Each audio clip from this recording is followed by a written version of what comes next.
Reading March 16th out of the 24-hour day. What was going on in 1930? Chapter 8 to the wives. 4 different types of drinkers we're going to look at here on Recovering Addict.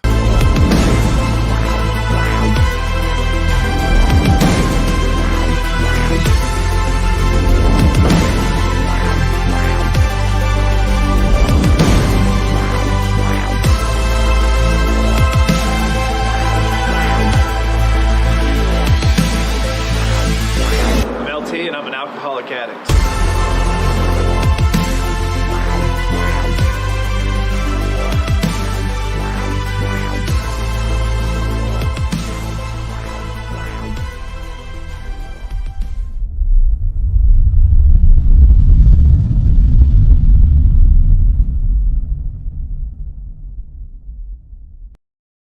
Welcome to Recovering Addict. I'm LT. I'm an alcoholic and a freaking addict. I'm Felice, married to this handsome fellow, experienced codependency, co-addiction, and all the things that go with being married to an addict. Yes, she has. I was there to witness some of it. I can't remember the other parts of it. I was too drunk. But 2 times in my life, I hit rock bottom. Early 2000s, I was a meth addict. Tweaker. I was the tweaker. I ran around in the darkest circles in Ogden. I hid from cops. I looked out my window paranoid. I stayed up late in the mirror picking my face.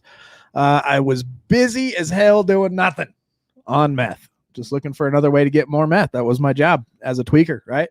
Ended up committing a felony, got locked up for a year to a year and a half, or a little bit of time in a halfway house. A few years of probation, got scared straight. Started climbing the responsibility ladder in the world, doing the things that the society told me I needed to do: buy a house, get a job, or have a job, buy a house, have some kids, and, start saving for retirement. I did all that. Got me a good job on base. By the grace of God, I was able to get a job with a secret clearance with the Air Force, having a felony. And I spent 10 years out there. Blessed years. Awesome. I loved it. It was a great job. And then in my early 30s, I started drinking just casually, on part-time or, just on the weekends. And it turned into, by the time I hit 40, a fifth a night. I was a blackout drunk for a good 3 years. I was just solid, heavy blackout drinking, and which led me to having to go to a detox center. I went to 2 different IOPs, got my peer support tech. I'm about a year and 6 months sober now from that. So a couple times in my life, I've hit rock bottom. I know what it's like. I've been to the school of hard knocks. I've been through addiction. I understand it physically. I understand it emotionally. I understand coming off of drugs. I understand quitting meth. I understand quitting marijuana. I understand quitting cigarettes and getting back on cigarettes and quitting cigarettes. And now I vape. And I understand what it's like to come off of binge drinking straight whiskey. Not, beer wouldn't cut it no more. None of the easy stuff. Just give me the cheap whiskey and give me a big bottle of it and leave me alone until I just can't, my body just physically can't handle it anymore. And that's what happened. And if you know anybody that likes to watch this on Facebook, could you shoot them a message and tell them to join us here on YouTube? For some reason, a few of us live streamers, just, I don't know if it's a glitch in the system or what. There's no reason for it. No, nothing points to why, but we just can't go live on Facebook. So whatever. So we're here on YouTube, Periscope, and Twitch. So that's pretty cool. And thank you guys here for joining me. And then I'll let Felice introduce herself if it's your first time here. Yeah, I'm Felice, married to this guy. Like I said before, I experienced codependency, co-addiction. I feel like they're very similar. I don't know. I like the term co-addiction a little bit better because I feel like I was more addicted to his addiction. So yeah, I went through that, like he said, and then I ended up having to go to counseling and get help for myself because I realized I was powerless over his drinking. The only thing I could do was fix me and my reactions to the different behaviors. And I did my best to do that. I failed a lot of the times, but did a lot of research, learned a lot of things. And now we're here to share both sides of the story. That is so true. We are going to read the 24-hour a day out of the 24-hour day for Alcoholics Anonymous. We're kind of going through an Alcoholics Anonymous thing right now. This is not Alcoholics Anonymous. This is not Narcotics Anonymous, but we do believe in a lot of their literature because, they're on the right path. It's been proven since the 1930s. And then we're going to get into a little bit of a history, and then we're going to go through where we left off on chapter 8 to the wives in the big book from Sunday night. But first, March 16th, AA thought of the day is: before we decide to quit drinking, most of us have to come up against a blank wall. We see that we are licked, that we have to quit, but we don't know which way to turn for help. There seems to be no door in the blank wall. AA opens that door and it leads to sobriety by encouraging us to honestly admit that we're alcoholics and realize that we can't take even one drink, and by showing us which way to turn for help. AA opens the door in that blank wall. Here's the question for us. Have I gone through that door of sobriety? Am I ready to quit? Am I ready to accept what AA has to offer, or any type of recovery, right? Meditation for the day is I must have a singleness of purpose to do my part in God's work. I must not let material distractions interfere with my job of improving personal relationships. It is easy to become distracted by the material affairs so that I lose my singleness of purpose. I do not have time to be concerned about the multifarious concerns of the world. I must concentrate and specialize on what I can do best. And our prayer of the day is, I pray that I may not become distracted by material affairs. I pray that I may concentrate on doing what I do best. Amen. Amen. That's good. I'll let Felice say what's up to everybody in the chat. All right. First of all, thank you, Michael Teeter, for the super chat, super sticker. Super trip. We appreciate all the love y'all give us. And then hello to Judith. Judith, Hey welcome. guys, I'm going to join you for the meeting. Glad you're here, Yes. Judith. Way glad you're here. What up, sober Oh, chick? she's cooking dinner. I I'm wonder glad what you she's made it cooking. on the right time zone. Yeah. What are you cooking? Jessica, hello, new here. Hello, Jessica. Well, I'm glad you're new here, and that makes you the most important person in the chat. Slip. No, go ahead. Slipped not too long ago, been sober for almost 10 years. 10 years. Wow. Good job. Very, Let us very know good. how you did it and all that good stuff. What's up, Mr. Teeter? Happy Taco Tuesday. Hey, Desmond, shout out to all our Australian friends out there. Brad, you're not first. Stop Brad, calm down. it. You are hereby banned. Banned from winning. Our winner chicken dinner was Judith today. Thank you, Judith, for winning. First comment of the show. We also have, who else we have here?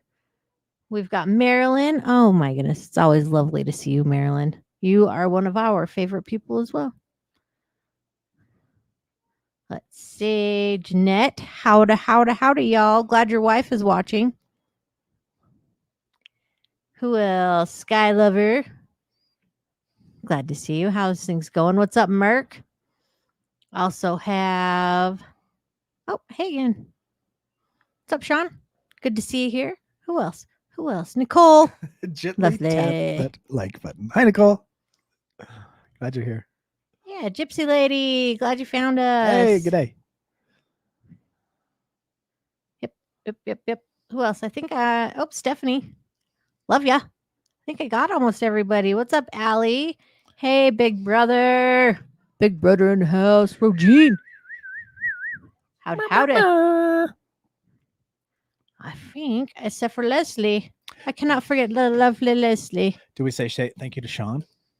I missed Sean. Thank you very much. And thank you to Allie. Thank you, Allie. Bow, bow, Awesome. bow, bow, bow, bow, bow. Glad you guys are all here tonight. It's Tuesday. How's everybody's recovery going? We've had some really good Thanks, Zoom Ed. meetings lately. Some great readings out of the Just for Today. 44B Dog, what's up? Like that. Brandy, glad you made it. Cool. So excited glad to learn you're more enjoying. tonight. Chapter 8. Yeah, chapter 8 to the Wives is a good book. Now we are going through this chapter 8. This is part 2. We read about 3 pages out of the first part from Sunday night.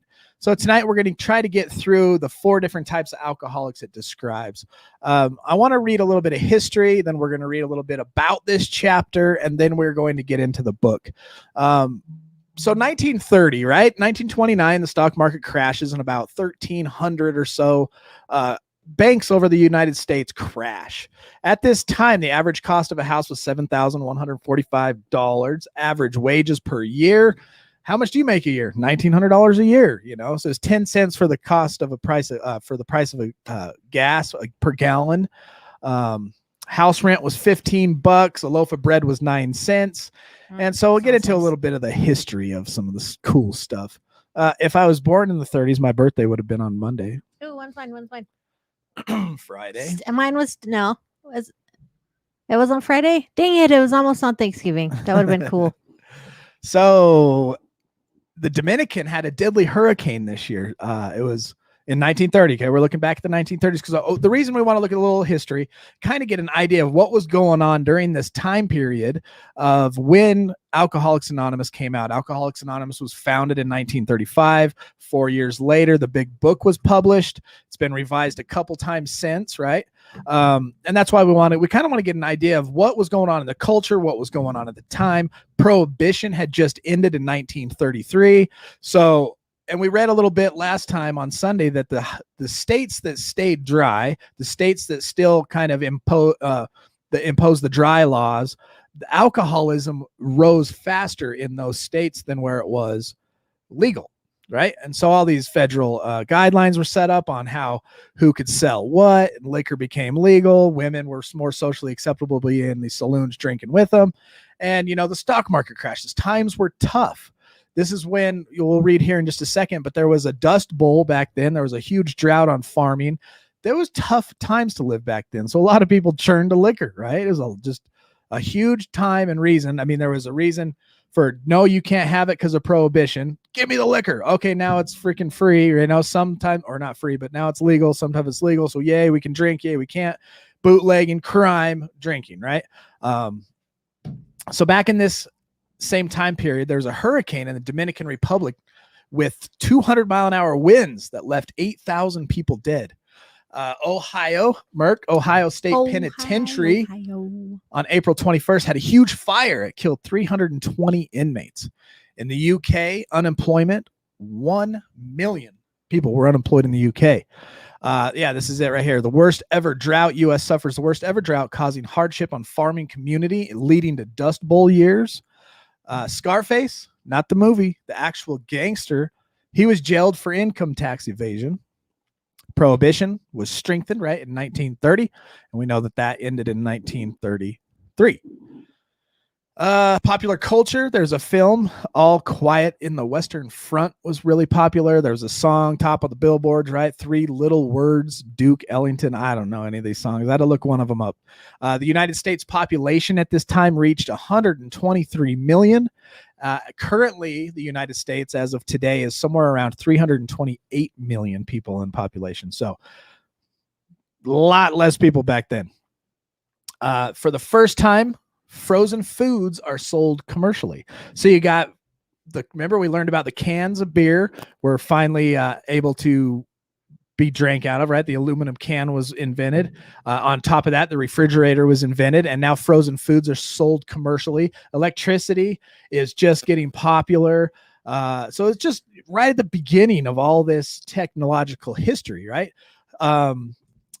This year in 1930, here's some famous people that were born: Neil Armstrong, Sean Connery, Warren Buffett, Steve McQueen, Buzz Aldrin, the Big Bopper, Ray Charles, Clint Eastwood, Gene Hackman, Princess Margaret, Sandra Day O'Connor, and Harold Printer. They were all born in 1930. You said Sean Connery wrong. Sean Connery. That's better. Sean Connery.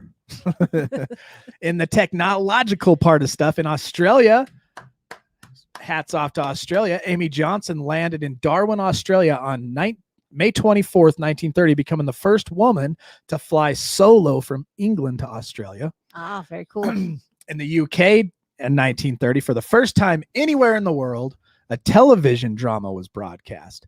The drama is production from this Luigi guy, the man with the flower in his mouth. It was broadcast by the BBC in the Barrett's studio at 133 Long Acre, London. So kind of cool. In the UK, sliced bread goes on sale for the first time. Wow, nothing as cool as sliced bread, right? The Chrysler Building in New York was completed in 1930. Clyde Tombaugh discovers Pluto. So in 1930, Pluto was discovered, the 9th planet in our solar system. So there's kind of a lot of cool stuff going on back then, right? So that's the world we're looking at when we look at what Bill Wilson was looking at when he wrote the Big Book. And he wrote a chapter to the wives. There's this article by Sandra D, written back in 2014. She says an alcoholic reading through the big book of Alcoholics Anonymous for the first time might be tempted to skip over chapter 8 because it's titled To the Wives, right? But on further examination, we find that it was actually written by Bill W. He's the author. Even though he's writing it in the form of it's like a wife writing it. And there's some I will get into that next time, but there's some little controversies on who he was going to have write it and why he didn't let his own wife write it. And we'll get into that next Sunday. But skipping this chapter for any reason would be a serious oversight and one that might hinder rather than help the soon to be recovering alcoholic. A lot of people come to this chapter and they're like, nah, I don't want to read it. It's to the wives. We don't need to read that. And it's actually a hindrance to your sobriety if you skip this chapter. It has a lot of good information in it. So why would that be the case? One constant among alcoholics is the tendency to believe that their problem, even after they admit it, they have one, right, is theirs and not anybody else's. I'm going to quit drinking. This is my problem, not your problem. You just stay away. I'm going to get it done, right? Unfortunately, this is not completely true. And as chapter 8 points out, for every man who drinks, others are involved. If you've had a problem with drugs or alcohol, you're not the only one affected by drugs or alcohol. That's why our slogan here is we recover better together. And Nicole, I'm looking into it. Trademark. The wife who trembles in fear. This is a quote out of the big book. The wife who trembles in fear of the next debauch. The mother and father who sees their son wasting away. And this doesn't even include, right? It could go on to include children, friends, co-workers, neighbors, community members, doctors, police officers, right? And others who also suffer in some way with the effects of somebody else drinking. And it does. When we go on a bender, you could go crash your car and you got police involved. This guy had to get up out of he's on call. This paramedic has to get up out of his bed, with his kids, get in a car and come and rescue you. You know what I'm saying? There's a lot more people affected by our drinking. And if it's gone that far, it affects them. Chapter 8 can be helpful in revealing the impact someone else's drinking can have. And every alcoholic needs to be aware in the process of recovery that they are not the only ones affected. That's where Al-Anon comes in. That's why I was like, chapter 8 seems to be like the first little touch on Al-Anon. So then what should these other people do to the wives, right? It suggests many changes in non-drinking persons affected, but most of them boil down to not trying to solve another person's drinking problem.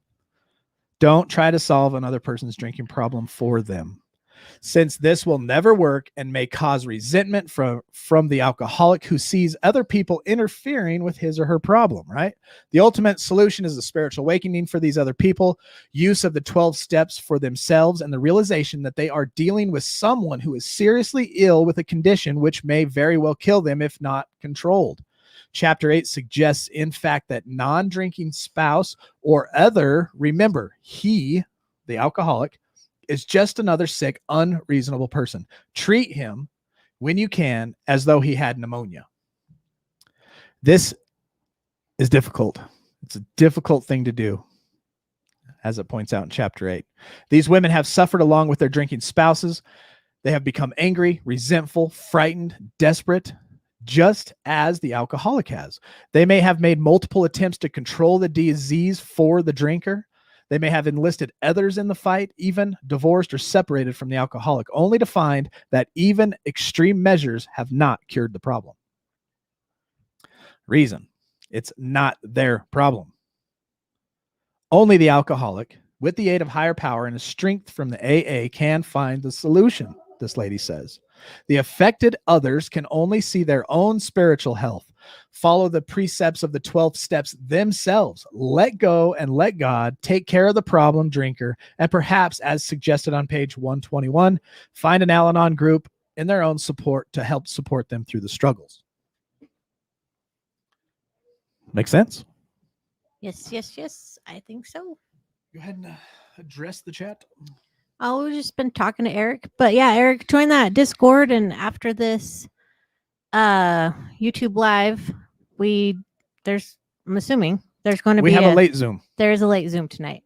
Just want to make sure before So all the information will be usually posted in that text chat in the Discord. And if you're new, join the Discord.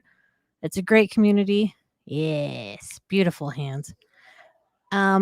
There's so many people in there just willing to help, just listen, talk, whatever you need, meetings when you need it. So I posted that link in there. So I hope to see you in there, Mr. Eric. Yeah, we have an awesome community, and sometimes we just hang out. Sometimes there's like people have things on their chest and everybody's like, add attention, let's pay attention here, what's going on, and we talk and we get things off our chest. Hey, I've experienced this, oh, you've experienced that, and we get through things, right?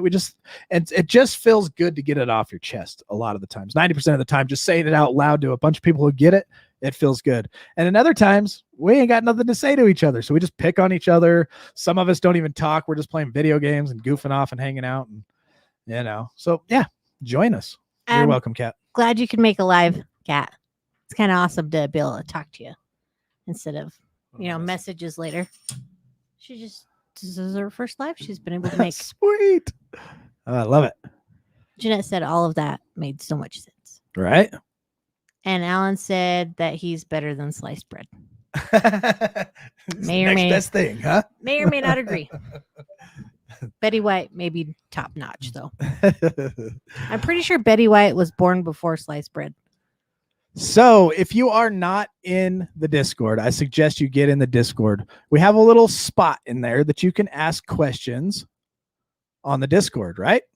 Let me take that comment off. And that's what time it is right now.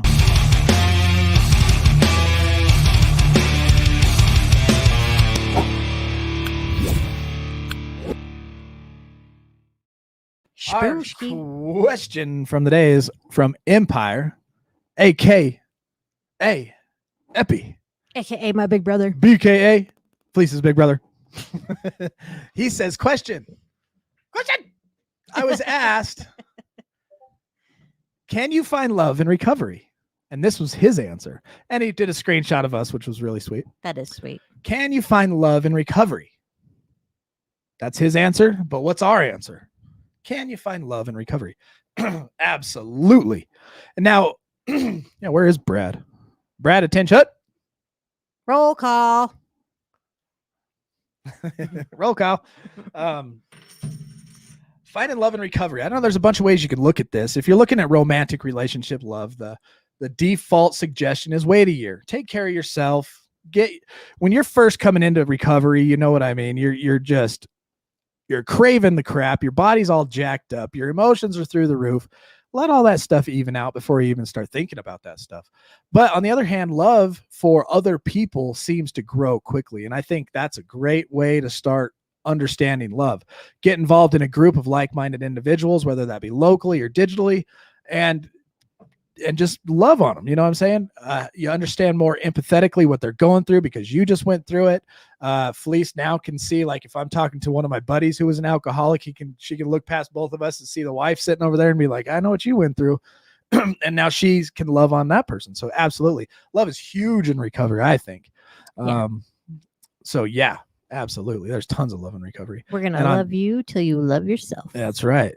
And on top of that, Recovering Addict is the most loving community online. Dare I say it? I do concur. That's a hard yes. That's a hard no. No, that's a hard yes. How are you now? Wayne, how are you now? Figured Good? out. Yeah, not too bad. All right. So anybody else want to answer that for us? Sky Love says, I'm a little behind because I paused it for a couple minutes. I'm not that slow. Glad you caught back up. This time around, I want to wait until I truly love myself. She said, yes, but it can end in disaster if you're me. I mean, that's not funny. Are you That's okay? not funny. Are you okay? Of course, the romantic love, but the friendship love is acceptable from day one. Amen. Yes. Yeah. Yep. Yay to the men. That's an interesting question. I'm going to wait until I have at least a year. Yeah. And that's a good positive. I mean, just the fact that you're saying that, you're on the right path. You know, we look at the, dang it, what's that word? Peter Pan. Arrested Development. Arrested Development. You know what I mean? Let that stuff catch up and let you just get like learn yourself, learn to love yourself, and then reach out. You know, you don't want to do that with the same type of addictive mentality and throw in a bunch of other crazy emotions when you can are already having a hard time dealing with the ones you got. Yeah. I think as far as romantic love goes, we've seen it both ways. Like we've seen people make it and we've seen people not make it. Yep. All depends on you. Yeah, I've seen my counselor freak out about it. That's for darn sure. If you clickbait. If recovering addict and real talk was around in the 90s, I'd probably still be married. If my husband caught on. Hey, man. Cannot control your husband. You can only control you. Yeah. Keep that in mind. And a good way to look at trusting people. Trust them, obviously. Trust people, but you can't be like, I will trust this person to never hurt me. You can just trust that you will be able to react if that person happens to hurt you. Yeah. We're all going to get hurt. It's inevitable. That's what forgiveness was invented. Yep. So if you are following along in your big book, which I hope you are, that we can read this together, we are on page 108 at the top of the page. It's on the left-hand side.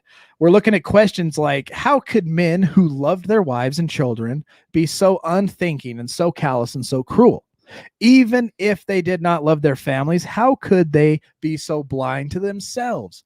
All right, they don't love their families, they're drinking like that. But what about themselves? They got to know they're killing themselves, right? Why is it when these dangers were pointed out that they agreed? Oh, yeah, I know I'm hurt in my marriage. I know it's about to go down the tubes, and I know my kids hate me and they're scared of me. I know my liver is like on the verge of failure, and I haven't eaten a good meal because my stomach's in knots from all the whiskey that's still in it. I know this. And then I turn around and drink again immediately. Why? Right? These are some of the questions which race through the mind of every woman who has an alcoholic husband. And remember, this is 1930. This is written specifically to a man and a woman. But you can take this and you can relate it to, is that my child? Or if you have a husband or a mom or a dad, and it doesn't matter. Switch the drugs out, because at the end of the day, what does it say in the NA readings? Alcohol is a drug. And what does everybody say in the room? Period. At least they do over here in Utah. And so we can take all that and just look and say, you know, every person who has a person they deal with that has some type of drug abuse, they can ask those questions, those same exact questions. And they say right here, we hope this book answered some of them all the way up to page 108. Perhaps your husband has been living in the strange world of alcoholism where everything is distorted and exaggerated. You can see that he really does love you with his better self. Of course, there is such a thing as incompatibility, but in nearly every instance, the alcoholic only seems to be unloving and inconsiderate. And it's usually because he's wrapped and sickened that he says and does the appalling things. Today, most of our men are better husbands and fathers than ever before. So she's writing in a past tense. Bill, in the form of a woman, is writing past tense as if this person's in recovery, or this wife is in recovery now with her husband. And she says he's better now than he ever was. And the other women involved in these relationships whose husbands were alcoholics and have gone through this program and learned all the way up to page 108 are now better husbands and fathers than they were before. Says, try not to condemn your alcoholic husband no matter what he says or does. He is just another very sick, unreasonable person. Treat him when you can as though he had pneumonia. When he angers you, remember, he is very ill. And we can look at our friends, moms, or kids when they're in the midst of addiction like we were. We can be empathetic to this. When we feel like we want to be very angry with them, we must understand this person right now is very ill, and we're going to look at you like you got pneumonia. There's an important exception to the foregoing. We realize some men are thoroughly bad, right? Bad intentioned, that no amount of patience will make any difference. An alcoholic of this temperament may be quick to use this chapter as a club over the head. So if you got that alcoholic that's just using everything against you and he's smacking chapter 8 over your head, so you should be patient and not do that. No, Bill's not saying keep yourself in danger. If you're in danger, get out, is basically what you're saying. If you are positive he is one of these types, you may feel you had better leave. Is it right to let him ruin your life and the lives of your children? No, especially when he has before him a way to stop. if he's going to continue to ruin your lives, or look like I said, I'm just going to keep reading this in the form that it's written, but in your mind, whoever you may be thinking about or yourself, just relate it there. Is it right to let him ruin your lives and the lives of your children, especially when he has he's got this program right here in front of him that's going to show him how to stop, especially when he has before him a way to stop in his drinking and abuse. If he really wants to pay the price, there's a price to pay for sobriety. The problem with which you struggle usually falls within one of 4 categories.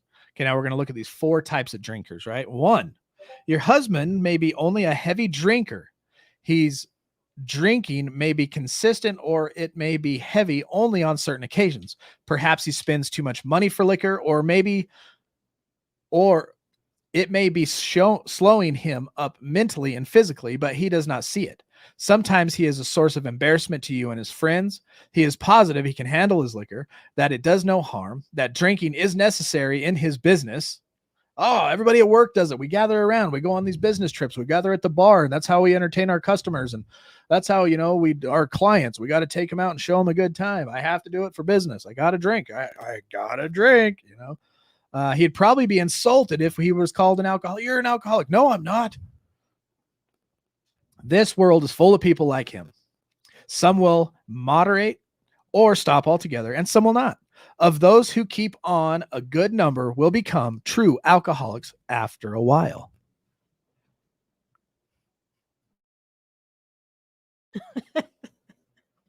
Thanks, Kat. What? Thanks, Jeanette. She says I'm awesome. Talk to him for a minute. Shout out. Thanks, Bunch. You're welcome, Carla. Welcome. Glad you can make it, Carla. Sylvia made it. Sylvia also made it. I was going to shout out Sylvia, and Brad is back in the chat. And I think I saw Matt in there and Mama. Matt and Mama. Oh, yeah, Melissa. Sweet. So hello. Welcome, you guys. Glad you can make it. Catch up. I'm going to mute so I can yell real quick. Okay. And we're back. Thanks, Shree. All right. So that was number 1, right? You got the guy that sometimes he gets too drunk. He doesn't drink all the time. Sometimes he can moderate. Sometimes he binges. And he blames it on work. You call him an alcoholic. He's like, bull crap. He could become one after a while. So that's number 1. Number 2, your husband is showing lack of control, for he is unable to stay on the water wagon, even when he wants to. He often gets entirely out of hand when drinking. Oh, thanks, Mikey. He often gets entirely out of hand when drinking. He admits this is true, but is positive he will do better. He has begun to try, with or without your cooperation, various means of moderating or staying dry. Maybe he is beginning to lose his friends. His business may suffer somewhat. He is worried at times and has become aware that he cannot drink like other people. He sometimes drinks in the morning and through the day also to hold his nerves in check. He's remorseful after serious drinking bouts and tells you that he wants to stop. But when he gets over the spree, he begins to think once more on how he can drink moderately the next time. We think this person is in danger. These are the earmarks of a real alcoholic. Perhaps he can still tend to business fairly well. He has by no means ruined everything. As we say amongst ourselves, he wants to stop. How many of you remember being there? I want to stop. I remember being, I want to stop. This whole little section, I remember going through. Number 1, I wasn't, we'd go out on a boat trip and I'd only drink a 6-pack of Corona. Then we'd be at the house and my buddy'd show up with a 12-pack. And then we had a good couple parties and I would only really bend on, a good barbecue or a good birthday party. And then I slowly got into number 2. I started drinking often. I would get out of hand often, always looking for an excuse to take it to the max. Anytime we went camping, anytime we lit a fire at my house or in my buddy's house, and it just gradually got worse and worse. Right. So then there's a number 3. The husband on number 3 has gone much further than husband number 2. Though once like number 2, he becomes worse. His friends have slipped away. I remember this too. His home is a near wreck and he can't hold a position. I was right there. Work was getting that way. The job I had, because of where I worked, was pretty darn secure. Who's that? Shri. Oh, I almost blocked myself. That was me. Oh. Told me no. So by the time you hit number 3, you're losing your friends. Your house is a wreck. My house was definitely a wreck. I tried to remodel it, right? And the best thing I could do was just demo. Putting things back together was not happening very good. And I was close. I had already had been talked to at work, had been written up. I even had to talk to a wingman advocate and said, hey, I think I got a problem. Maybe the doctor's been called in, right? Thank you, Marilyn. I went to the doctor. The doctor said, yo, you need to quit. The weary round of sanitariums, hospitals have begun. Maybe he's in the hospital a few times due to accidents, due to drinking too much.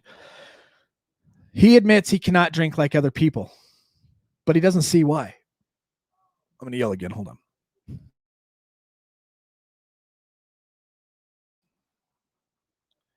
He clings to the notion that he will yet find a way to do so.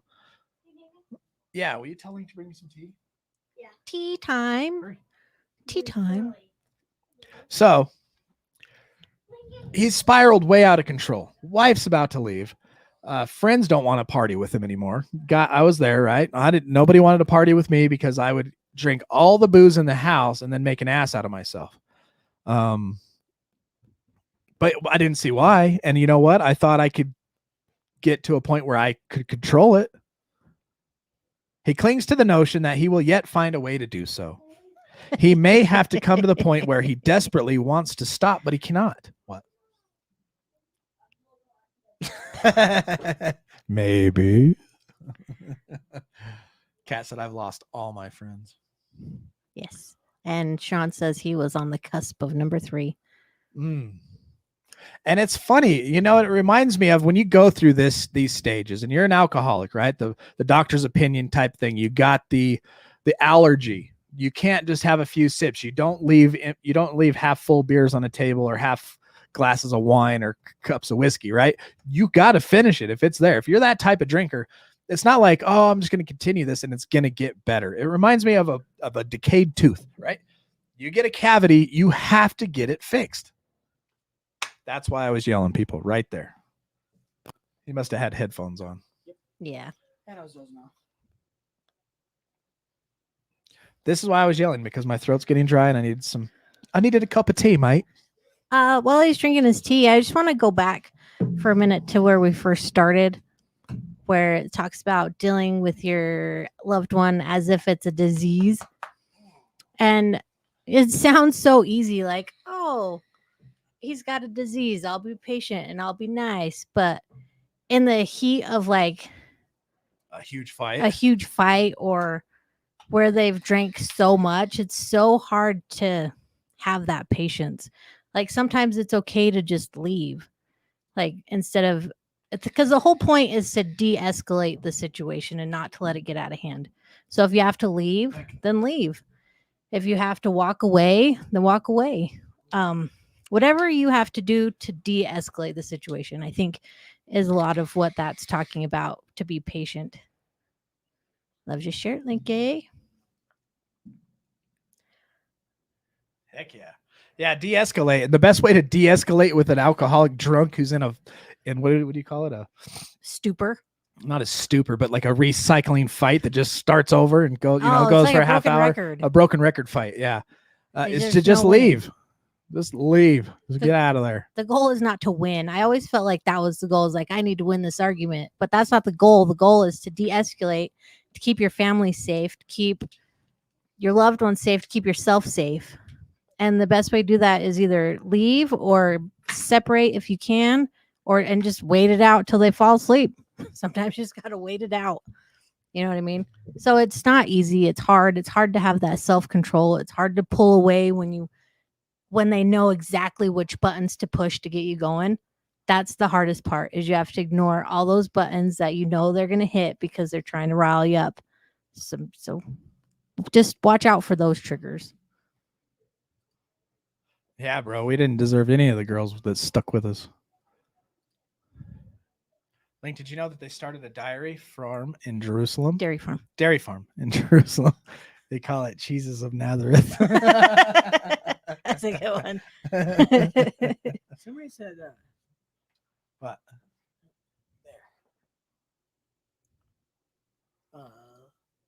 Los Pete. Leslie? Yeah. She said Link. She waved at you. Shit, Link. She spelled your name wrong.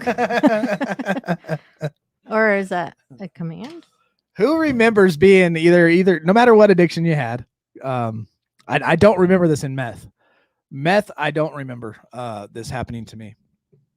But drinking, I wanted to quit. Smoking weed, I got bored with it and wanted to quit, but then I just didn't have any, everything was boring if I wasn't high. Meth, on the other hand, I was either going to die or go to prison, and I went to jail, right? I had no desire to quit. I had to get forced clean from meth to get my act together. But alcohol, I remember getting to that point where I desperately wanted to stop, but I couldn't. And I tried all kinds of stuff. I tried weaning. I tried going to beer. I tried everything, and it never, ever worked. As soon as I took a couple sips, game on, right? Right here, his case presents additional questions, which we shall try to answer for you.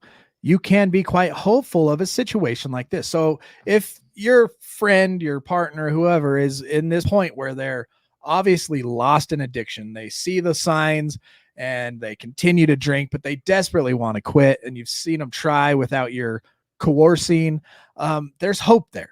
You know what I mean? When you see somebody, that's why I think Alcoholics Anonymous says the only thing to be a member is the desire to quit drinking. There's hope for those people. But then we talk about this fourth person, right? You may have a husband whom you completely despair. He has been placed in an institution after another, right? He's gone to jail. That you have had to lock him up. He's done detoxes before. He's violent, or he appears definitely insane when he's drunk. When he's drinking, this guy's nuts. Sometimes he drinks on the way home from the hospital. Perhaps he's had delirium tremors, right? DTs, hands are shaking. Doctors may shake their heads and advise to have him committed. You got to lock this guy up. He needs inpatient for like 2 more years. Maybe you have already been obliged to put him away. This picture may not be as dark as it looks. Many of our husbands were just as far gone, yet they got well. I think I got well in number 3. Now, Bill says, let's go back to husband number 1. Oddly enough, he is often difficult to deal with. He enjoys drinking. It stirs his imaginations. His friends feel closer over a highball. Perhaps you enjoy drinking with him yourself, if he doesn't go too far. You have passed happy evenings together, chatting and drinking before your fire. Perhaps you've both liked parties which would have been dull without drinking. We've enjoyed such evenings ourselves. We've had good times. Felice and I have had awesome, fun parties where I've been drinking and she's not. At least I think. Did you? Okay, so one time, I'll ask you this one. One time we had a razor, right? This is 4 years ago, 4 or 5 years ago. We had one of those Polaris it was in 2015. We had a Polaris razor. We got it street legal. There's a 4-door, had 4 seats in it. We just threw everything in the back of that sucker and just left the house and drove clear to the top of this mountain, clear out here. Fun. And no tent, no nothing. It was the middle of summer. And we're up there just cruising around, having a good time. Just Felice and I taking pictures and find our little spot and set up a little campfire. We didn't have a tent. All we had was just blankets and sleeping bags. And that was it, under the stars this night. Right. And we go cruising around. We run into this party. Oh, yeah. And we partied the night away with these people. I've never seen them before that, and Lots of cornhole. pretty sure I haven't seen them since. We played cornhole, we took shots, there was fires, lots of people. I had a freaking blast. Yeah, that was fun. That was one of the fun drinking times, right? And it was shortly after that it just kept getting worse and worse and worse. Yeah, I think there was because it would start with just a few beers, and we could I'd have one with you every once in a while, and then it would get to it was towards the end. I guess it was fun to a point. We'd have fun, and then it got to that point where it was okay, it's not fun anymore. It's time to go home. Stupid drinking. But yeah, we definitely had fun times. Sometimes we had fun times. in the beginning, and then in the beginning it's fun, and then it starts to get old because it becomes every weekend, and sometimes you just want to do something different. He goes on to say, we all know about liquor as a social lubricant, right? Social lubricant. Some, but not all of us, think it has its advantages when reasonably used. And to some people, it does. I'm not some people. Many of you are not some people. I would imagine that's why we're here watching this. The first principle of success is that you should never be angry. Even though your husband becomes unbearable and you have to leave him temporarily, you should, if you can, go without rancor. And it's actually like a Spanish word, rencor. And I had to look it up. It just means resentment. I wish she would have just put resentment there. But anyway, but just like Sky said, it's hard to not have resentment, she said in there. I saw. If you can, I guess that's why it's good to, if you're in the midst of this situation where you're dealing with somebody that's sick in the middle of their addiction, and you maybe even have to leave temporarily, to just go without resentment. Patience and a good temper are most necessary. He's trying to drive this home. Two things I think he's really driving home here in this chapter is you're not in control of their problem. It is their problem.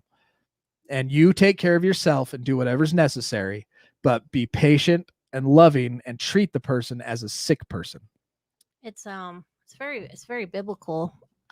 It's very selfless love, and it's a very hard thing to do, but it is possible because you realize that you don't have any control, and you realize that every single way you've been reacting up until the point where you hear this and how you should act, you've been doing it wrong.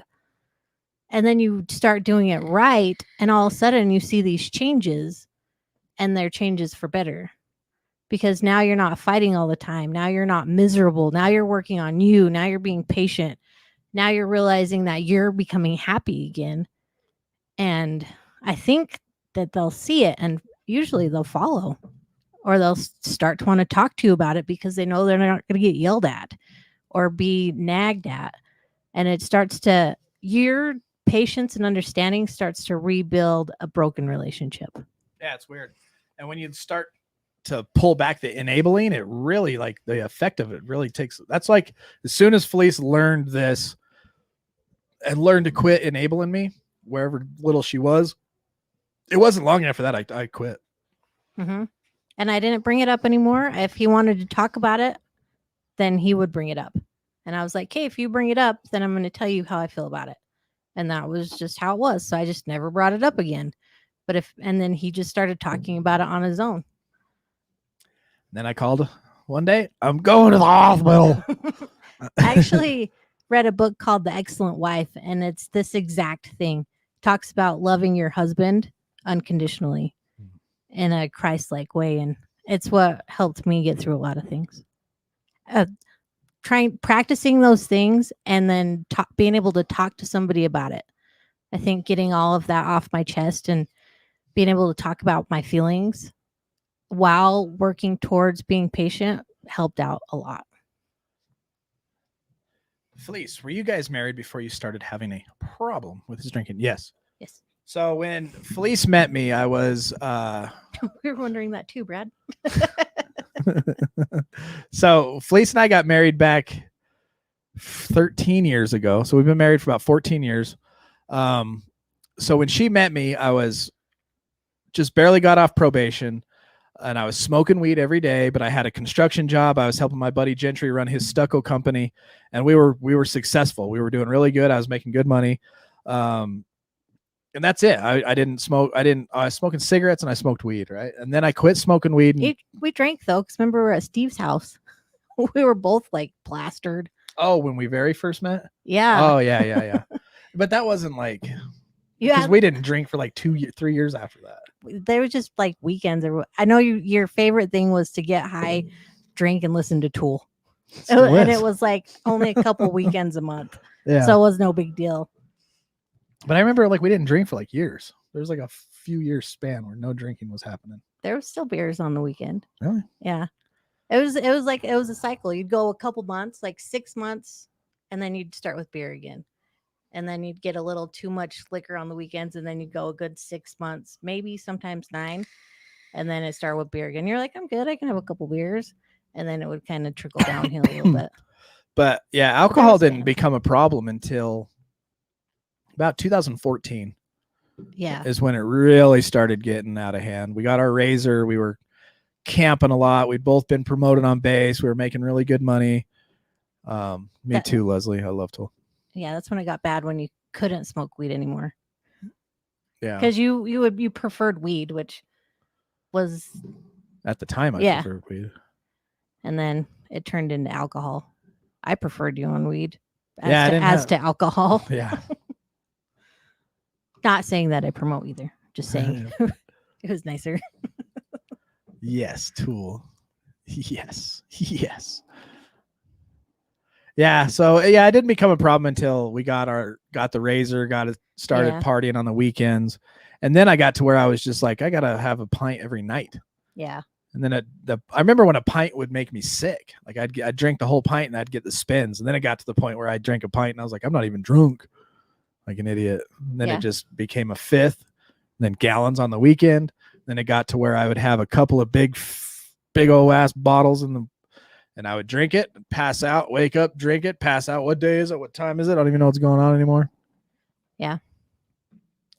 but beginning it wasn't bad because we'd have those spans of sobriety, so it was like it wasn't bad. It was something that was manageable because there was those spans of sobriety, and I never got then I didn't really get sick of the drinking until those spans disappeared, and then I was like, this is old. Then every day was a weekend. Yeah, It was one long weekend for about 3 it was years. about a little bit after we moved in and met the neighbors. And if you're a moderator, go ahead and kick Brad Kendall out for being a troll. That's definitely some troll talk right there. I may not be a huge fan of Tool. It gives me anxiety. Like that's Thank the you, music. Leslie. Tool for some reason gives me anxiety. I like Pussifer and I like Perfect Circle, but Tool gives me anxiety. I should show him the sticker. You've probably seen it, y'all. I'll show you later. It makes my chest hurt. I don't know why. Tool gives me peace. Tool's music is all about reaching the next level. Enlightenment. Heck Nicole. yes. I love Nicole. Which we can't do when we're cutting half out of her brain. Amen to that. Oh yeah. Tools for there's smart people and they like some kind of cool music. And then there's people who love Tool. And those people are just like part of this 1% of super smart people in the world. That's where you got to be to really appreciate Tool. I'd love to, but it didn't give me anxiety. I like Maynard's voice. I think he's got a great voice. Brad's like, Nickelback, bro, Nickelback. Let's give me some more Nickelback. Look at my photograph. Yes, Nicole. Nicole knows exactly what I'm talking about. That's all. I'm super smart. Then you must love Tool. Does Alan like Tool? Curious.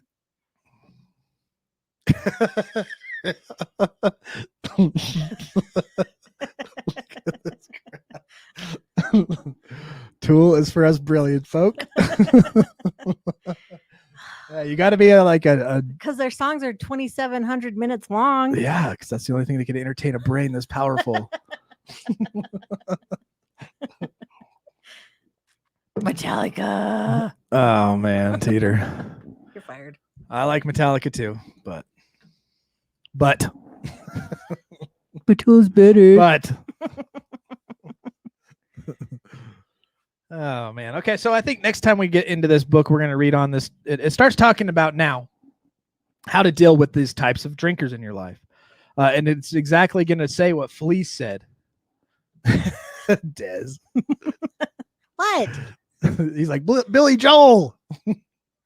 Aw, thanks, Sylvia. She's so glad you. I guess I put it up there. Both could laugh about your life together. Oh, that's sweet. Amen, Leslie. Amen. Gotta have some humor.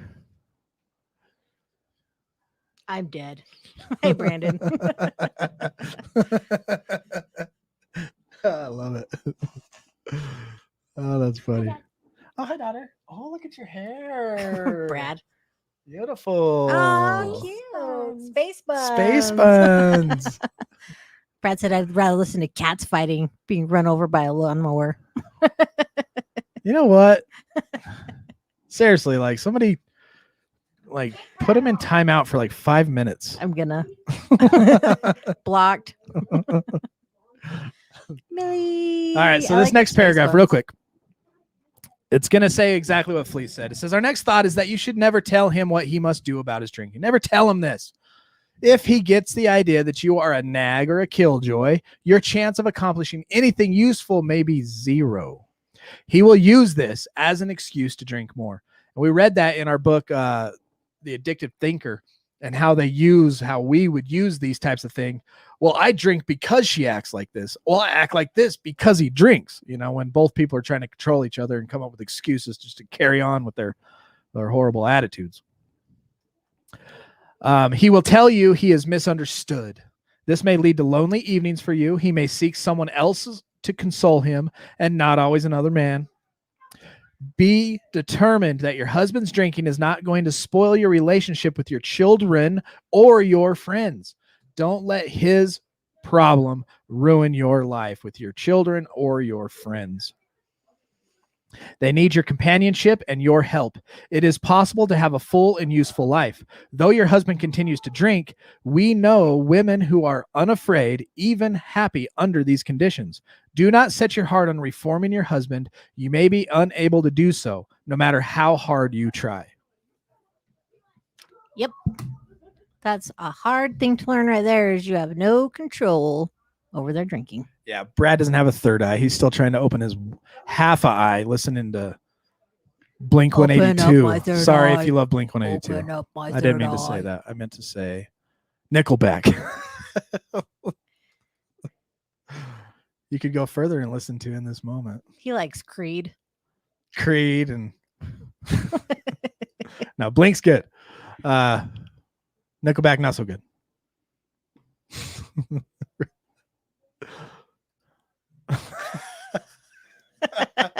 You jerk. 311's good. Yeah. They're fun. Jeanette, I knew I loved you. They're fun to listen to, but 311's Bomboja. you can listen to them like once a year. But Tool you can listen to every day. You can listen to 311 every day, No, all the time, no. 24/7. It just gets better. No. Stinkfest. Yeah, Stinkfest. It does actually. Right up to the elbow, right up to the shoulder. Did someone say TLC? What? All right. Time to go? God. Wait. Teeter did us a favor. Oh, sweet. Thanks, Teeter. God, grant me the serenity to accept the things I cannot change, the courage to change the things I can, and the wisdom to know the difference. Amen. Incubus. Incubus. Yeah. I've heard they're pretty Tool inspired. Oh, I'm I sure. like them. Tool's been around for a long time, man. They came out like a long time, like with Nirvana and all them. Yes, late night meeting. Okay, Eric, y'all. if you're Late still night here, meeting join on the us. Zoom will drop in the Discord. If you're not there, be there. And until next Sunday night, you guys will see Jake Thursday. I will confirm that he's doing that because I know that he just got sick. So we'll see how he feels Thursday. It may be back to us. It may not. And then Sunday mornings is Dano. And then next Sunday night, we will be back to go through part 3 of Part chapter 4. 8. We're going to finish this whole chapter, y'all. So until then, do not put yourself in a high-risk situation. Stay strong, work your program, and remember, we We recover better better together.